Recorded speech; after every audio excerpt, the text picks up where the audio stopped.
ఉత్తరప్రదేశ్లో పెళ్లైన 20 నిమిషాల్లోనే విడాకులు తీసుకుంది ఓ వధువు. ఉత్తరప్రదేశ్లోని దేవారియా జిల్లాలో ఒక అరుదైన షాకింగ్ ఘటన జరిగింది. వధువు పూజ పెళ్లైన 20 నిమిషాలకే అత్తారింట్లో నుంచి వెళ్ళిపోయింది. ఇక్కడ ఉండను అంటూ విడాకులు తీసుకుంది. అసలు ఏం జరిగిందంటే కూడా నవంబర్ 25 సాయంత్రం వరుడు విశాలు మదేసియా బరాత్లో కూడా సలేపూర్లో వధువు ఇంటికి వచ్చాడు. జైమాల, ద్వారా పూజ, విందు అన్నీ సంతోషంగా జరిగాయి. నార్మల్గా కూడా నవంబర్ 26న ఉదయం వధువు అత్తారింటికి వచ్చింది. దుల్హాన్ చెహ్రా దికాయి కార్యక్రమం మొదలైంది. కేవలం 20 నిమిషాల తర్వాత పూజ గది నుంచి బయటకు వచ్చింది. నాకు తల్లిదండ్రుల్ని పిలవండి, ఇక్కడ ఉండను అంటూ కూడా అందరినీ షాక్కి గురి చేసింది. మధ్యాహ్నం 12 నుంచి 5 గంటల వరకు కూడా అక్కడ కుటుంబాలని 2 కుటుంబాలు వచ్చాయి, గ్రామ పెద్దలు వచ్చారు. వాళ్ళందరూ కూడా 5 గంటల పాటు పంచాయతీ జరిపించారు.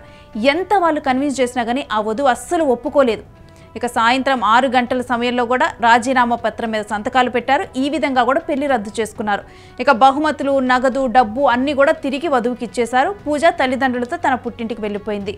ఇక దీనికి ఆమె చెప్పిన కారణం ఏంటంటే అత్తామామల కుటుంబం మొత్తం చాలా అన్ఫ్రెండ్లీగా ఉంది, నాకు ఇక్కడ సుఖం ఉండదు అంటూ కూడా తను ఆల్రెడీ కూడా ఫిక్స్ అయిపోయింది. ఇంకా అందుకని చెప్పి తాను ఈ విడాకులు తీసుకున్నట్లుగా కూడా తను చెప్పింది.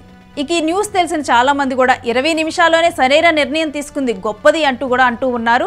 ఇక మరికొందరు అయితే ఇదేం పెళ్లి, రిటర్న్ పాలసీలా ఉంది అంటున్నారు. ఇంకా కొంతమంది అయితే ఇంత త్వరగా పెళ్లి ముగిసిపోవటం చూసి వరుడు కుటుంబం కూడా షాక్లో ఉంది. కానీ పోలీసులకు ఫిర్యాదు చేయలేదు, ఆమె మనసు మారదు కదా, ఏం లాభం అంటూ కూడా వరుడు అన్నాడు. ఇక మీ ఒపీనియన్ ఏంటి? వధువు నిర్ణయం సరైనదేనా? కామెంట్లో చెప్పండి.